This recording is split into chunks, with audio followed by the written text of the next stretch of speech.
سورہ نور 24 اس کی 33 آیت ہے، وَلْيَسْتَعْفِفِ الَّذِينَ لَا يَجِدُونَ نِكَاحًا حَتَّى يُغْنِيَهُمُ اللَّهُ مِنْ فَضْلِهِ وَالَّذِينَ يَبْتَغُونَ الْكِتَابَ مِمَّا مَلَكَتْ أَيْمَانُكُمْ فَكَاتِبُوهُمْ إِنْ عَلِمْتُمْ فِيهِمْ خَيْرًا وَآتُوا مِنْ مَالِ اللَّهِ الَّذِي آتَاكُمْ وَلَا تُكْرِهُوا فَتَيَاتِكُمْ عَلَى الْبِغَاءِ إِنْ أَرَدْنَا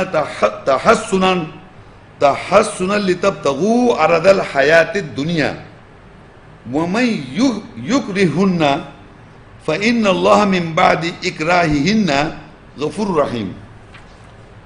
اور چاہیے کہ وہ لوگ جو نکاح نہیں کر پاتے پاک دامن رہیں جب تک اللہ انہیں اپنے فضل سے غنی نہ کر دے. اور ان میں سے وہ لوگ جو تمہارے دائنے ہاتھ کی ملکیت میں ہیں ڈھونڈتے ہیں کتاب، بس ان کو لکھ دو اگر تم ان میں بہتر علم رکھتے ہو، ان کا بہتر علم رکھتے ہو، اور حیات دنیا فائدہ چاہتے ہوئے اپنی جوان لڑکیوں کو اگر وہ پاک دامن رہنا چاہتی ہیں بدکاری پر مجبور نہ کرو، اور جو کوئی ان کو مجبور کرے گا تو ان کے مجبور ہونے کے بعد یعنی غلط کام اور بدکاری کرنے کے بعد اللہ بخشنے والا رحم کرنے والا. اچھا یہاں پر میں آپ کو پہلے ایک تھوڑا سا دیکھیے، ایک لمبا ٹاپک ہے قرآن مجید کیا کہتا ہے نکاح کے بارے میں، کن عورتوں سے نکاح کرنا چاہیے، اور ایک ہے دائنے ہاتھ کی ملکیت، یعنی ایک وہ عورتیں ہوتی ہیں جو دائنے ہاتھ کی ملکیت میں عورتیں کیسے آتی ہیں وہ میں آپ کو تھوڑا سا سمجھا دوں، ڈیٹیل میں نہیں جاؤں گا. جب بھی دنیا میں جیسے ابھی آپ دیکھیں یہاں پر یہ افغانستان میں یا عراق میں یا جہاں کہیں بھی جہاں پر دنگا فساد اور جنگیں ہوتی ہیں اور اس طرح کی لڑائیاں ہوتی ہیں، تو اس میں کیا ہوتے ہیں عورتیں جو ہیں وہ بھاگتی ہیں، مرد مر جاتے ہیں تو وہ بے گھر ہو جاتی ہیں. جیسے کشمیر میں طوفان آ گیا، کبھی بھی عورتیں جب بہت زیادہ ہو جائیں، بے گھر ہو جائیں، مائیگریٹ کر جائیں دوسرے شہر میں اور ان کا ٹھکانہ نہ ہو، تو عام طور پہ یہاں پاکستان میں یا مختلف کیمپس بنا دیے جاتے ہیں، اور کیمپس میں بنانے کے بعد کیا کیا جاتا ہے ان کو وہاں پر پروٹیکشن دے دی جاتی ہے. لیکن قرآن کے اندر یہ لکھا ہوا ہے کہ ہر آدمی جو ایمان والا ہے اس کی یہ ذمہ داری کہ ایسی عورتوں کے جیسے ایسے پرابلمز آ جائیں ان عورتوں کو اپنے گھر میں لا کے رکھ سکتا ہے. وہ کہلاتی ہے اس کی دائنے ہاتھ کی ملکیت. اس پہ یہ رسپانسبلٹی ڈالی جاتی ہے کہ تم ان کی پرورش کرو. اس طرح کی جو گھر پرابلمٹک جنگوں میں یا اس طرح کی عورتیں جو ہوتی ہیں اس میں لڑکیاں بھی ہیں، عورتیں بھی ہیں، ہر وضع کی ہیں. اگر آپ ان میں سے کسی سے نکاح کرنا چاہتے تو آپ نکاح کر سکتے ہیں، اور اگر آپ نکاح نہیں کر رہے ان پہ آپ خرچہ کریں، ان پہ رسپانسبلٹی گھر میں رکھیں. تو اب یہ پاکستان میں کیا مسلمانوں میں کوئی کرتا ہی نہیں ہے، یا کر رہے ہیں تو کچھ عرب کر رہے ہیں میرے خیال سے، نکاح کر لیتے ہیں، وہ بے پناہ نکاح کر سکتے ہیں آپ. لیکن یہاں ہوا کیا کہ یہاں پڑھی بوسنیا سے عورتیں آئی ہوئی ہیں، افغانستان سے عورتیں آئی ہوئی ہیں، عراق سے عورتیں آئی ہوئی ہیں، کہاں اتنی عورتیں ہیں، ان کا کیا ہو رہا ہے، ان کا کیا اثر ہو رہا ہے. اس کو صحیح طریقہ جو تھا وہ ایمان والوں کے وہ کہلاتی ہیں دائنے ہاتھ کی ملکیت ایک ایمان والے کے پاس. اس کا کام ہے ان سے کوئی ناجائز تعلق نہیں رکھے گا، وہ ان کی پرورش کرے گا. کوئی رشتہ آئے اس کا رشتہ کرا دے، شادی کر دیں. مگر جب رشتہ آئے گا تو آپ اس سے پیسے مانگ سکتے ہیں، بیکاز وہ آپ کی بیٹی نہیں ہے، اس پہ آپ نے ایک ذمہ داری آپ نے اٹھائی بھی تھی اس کی پرورش کی. تو ایک آدمی آیا جناب کہ بھائی تمہارے سے فلانی لڑکی سے جو تمہارے ملکیت میں سے میں شادی کرنا چاہتا ہوں، تو میں اس سے پیسے مانگ سکتا ہوں کہ بھائی میں نے اتنا خرچہ کیا. وہ ایک جائز ہے، بیوی کے بیٹی کے لیے نہیں کر سکتے آپ. تو یہ اس طرح کی بات ہے مل کے دائنے ہاتھ کی مل کے. وہ میں پورا لمبا ایک ٹاپک ہے اس میں نہیں جا رہا. یہاں بس یہ بتانا تھا کہ اگر وہ اس طرح کے دائنے ملکیت میں مرد بھی ہو سکتے ہیں، اس میں بچے جو تھے ایسے بچے، لڑکیاں بھی تھیں لڑکے بھی تھے، تو آپ کی دائنے کی ملکیت میں لڑکی بھی آ سکتی ہے، لڑکے دونوں آ سکتے ہیں. اب وہ جوان ہو رہے ہیں آپ کے پاس ہیں لیکن ان کے پیسے نہیں، شادی کہاں سے کر رہے ہوں.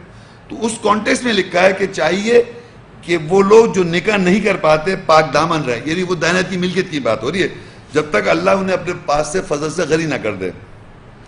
اور آگے لکھا ہوا ہے اور وہ لوگ ان میں سے یعنی دائنے کی ملکیت میں سے جو لوگ ہیں وہ ڈھونڈتے کتاب کو، یعنی کتاب کو جاننا چاہتے ہیں. اور اگر تم دیکھتے ہو ان کو لکھ دو, لکھ کے دے دو. اگر تم جانتے ہو بہتری ان میں, اگر وہ بہتری جانتے ہو ان کو لکھنا سکھاؤ, لکھ کے دے دو. کتاب پڑھو, پڑھنا چاہتے ہیں, قرآن کی بات سمجھنا چاہتے ہیں, لکھ کے دے دو.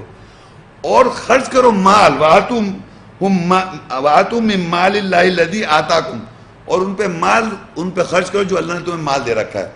یہ آپ کی رسپانسبلٹی بنائی ہے ان عورتوں, مردوں کو, لڑکوں کو, دونوں پہ پرورش کرنے کی, ان کی جو آپ کی دینت کی مل کہتے ہیں. لیکن اس میں کچھ مرد ایسے ہو سکتے ہیں, اور آج کل ویسا ہو بھی رہا ہے, اور دنیا میں کیا کر رہے ہیں وہ مرد, اور حیات دنیا کے فائدے چاہتے ہوئے اپنی جوان عورتیں جو اس میں دانت کی ملکیت کی تھی, ان کو جو پاک دامن رہنا چاہتی ہیں ان کو بدکاری پر مجبور نہ کرو. اب میں وہاں سے, ادھر سے, بوسنیا سے, افغانستان سے, یہاں سے خوب لڑکیاں میں لے آیا, اور بجائے ان کو میں اچھی پرورش دوں, میں ان کو یوز کرنا شروع کر دوں. سمجھ آ رہی ہے آپ کو میں کیا بول رہا ہوں؟ اور یہ ہو بھی رہا ہے دنیا میں. تو اللہ کہہ رہے تم دنیا کی چوڑائی چاہتے ہو, یہ مجبوراً ان عورتوں کے ساتھ جو پاک دامن رہنا چاہتی ہیں, وہ ایسی حرکت نہیں کرنا چاہتی ہیں ان کو, کیونکہ بیچاری مجبور تھی, وہ ان کے ساتھ حادثات ہوئے, ان کے ابا مر گئے, کسی فلانا ہو گیا, وہ مائگریٹ کر کے آئیں اور آپ کے پاس آ گئے, آپ ان کے ولی تھے, پروٹیکٹر تھے. تو ان عورتوں کو, لڑکیوں کو, اگر وہ جوان لڑکیاں, لکھا ہے عربی میں فتیاتکم, جوان, تمہاری جوان ہے وہ لڑکیاں ہیں, ان کو آپ غلط طریقے سے اگر آپ استعمال کریں گے تو یہ پروسٹیٹیوشن کہلاتی ہے نا.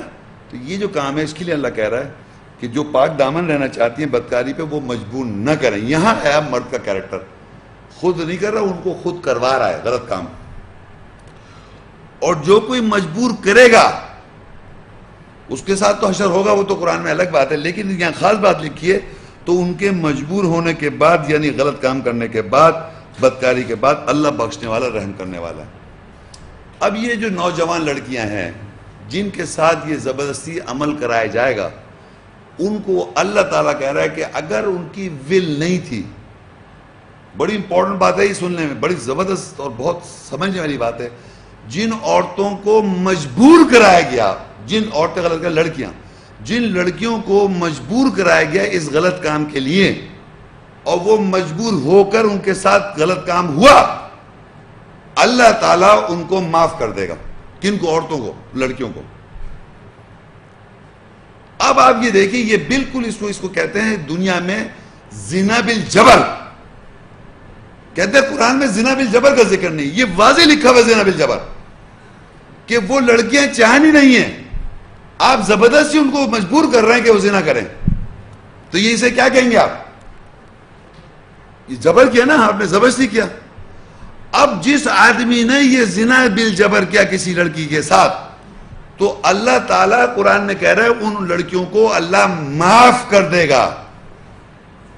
یہ کسی کے سمجھ میں نہیں آ رہا, یہ جاہل مردوں کے اور نہ عورتوں کے, اتنے جاہل ہیں مرد کہ اللہ تعالیٰ تو معاف کر رہا ہے ان عورتوں کو جن کے ساتھ یہ زبر ہوا, آپ اس آدمی کو موت دے رہے ہیں, اس کو اتنا غلط سمجھ رہے ہیں.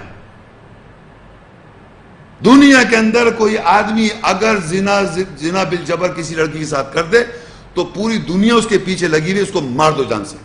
پتہ ہے آپ کو؟ جی ہاں, اندازہ کریں آپ قرآن میں باقاعدہ لکھا ہے کہ اگر آپ کسی کا قتل کر دیں غلطی سے, اول تو قتل کرنا منع ہے, تو اس کا قصاص لے لیں, خون بہا دے دیں, قتل مار دی, جان لے لی آپ نے. تو زنا تو ایک اس زندگی کی جان لینے کے مقابلے زنا تو چھوٹی چیز ہے. لیکن ہر آدمی سمجھتا ہے کہ اگر کوئی مرد کسی لڑکی کے ساتھ زنا بالجبر کر دے تو وہ بہت بڑا کرائم کر دیا. اور یاد رکھیں, میں آپ کو ایک بات بتا دوں, ہم سب جتنے مرد اور جتنے یہاں بیٹھے ہیں ہال کے اندر, ہماری فطرت کے اندر اللہ تعالیٰ نے ہمارے اندر یہ چیز بنا دی ہے کہ جب بھی ہم اللہ کے قانون کے خلاف کوئی کام کریں گے ہمارے اندر گلٹ آ جائے گا. گلٹ اردو میں کہتے ہیں ملامت کرنے لگے گا کہ ہم نے غلط کام کر لیا, چاہے آپ کتنا مار دیں اس کو, مگر وہ اندر ملامت شروع ہو جائے گی.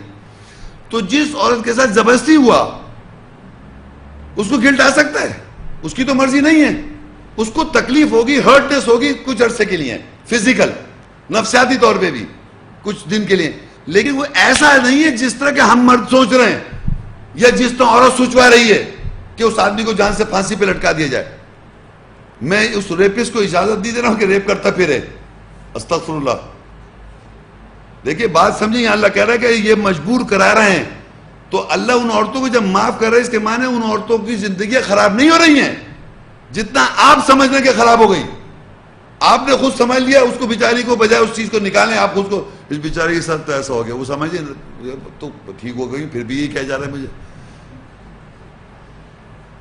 ابا بھی ریلائز کرا رہا ہے, ماں بھی ریلائز کر رہا ہے, پورا محلہ بھی ریلائز کر رہا ہے, خاندان بھی ریلائز کر رہا ہے, اس بیچارے کی عزت لٹ گئی. پتہ لگ رہا ہے, پتہ نہیں, وہ کہیں میں نارمل ہوں, ٹھیک ہو گئی, پتہ نہیں زمانہ ہو گیا, بالکل صحیح ہوں, صحت مند ہو گئی ہوں, سب کچھ, مگر خم کوئی شادی بھی نہیں کر رہا ہے یار, تو اس کے ساتھ گڑبڑ ہوئی. یہ ہمارا معاشرہ ہے, ہم جاہل لوگوں کا. تو ہم قرآن میں اللہ کہہ بھی رہا ہے اگر ان کے ساتھ زبردستی ہو بھی گئی ہے تو اللہ جب معاف کر رہا ہے تو اس کے معنی اس کے ذہن میں کوئی پرابلم نہیں آ رہی جتنا ہم معاشرہ ڈال رہا ہے.